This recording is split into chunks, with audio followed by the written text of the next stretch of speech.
zeeschildpadden zijn ontzettend dol op kwallen. Dat vinden ze heerlijk. En een plastic zakje in het water is precies een kwal. Lijkt er ontzettend op. Vooral voor zeeschildpadden. Dus ze zullen dan die plastic zak opeten. En dat gaat allemaal vastzitten in de darmen, waardoor ze het eten er niet meer uit kan, waardoor ze verstopt raken en dan overlijden ze.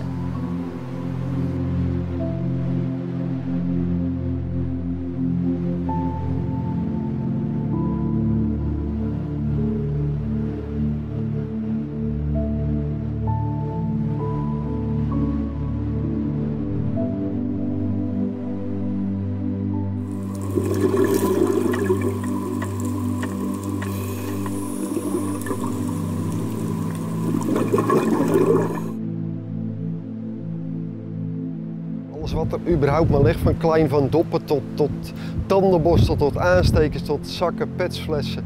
Alles wat je maar kan vinden.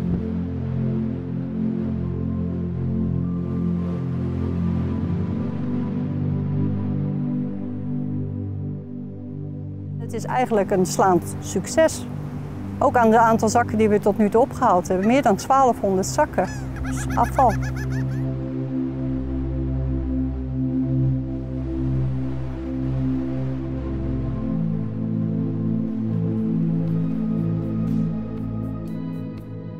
Alle producten die we in de toekomst zullen gaan verkopen zijn compostable en renewable.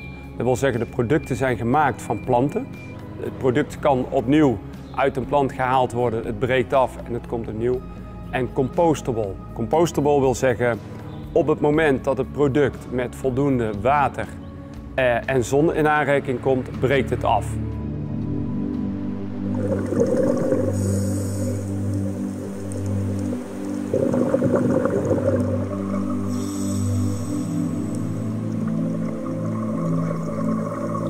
Laten we zeggen dat dit dus het schild van de zeeschildpad is en daar past precies een mooi stukje plastic omheen.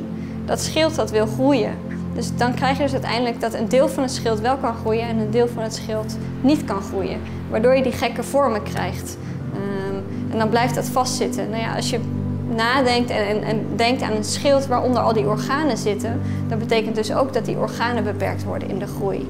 Dus het is niet alleen het schild, want het schild zit vast aan het lichaam van de zeeschildpad met alle organen ertussen. Dus het is, voor de hele zeeschildpad is dat ontzettend schadelijk.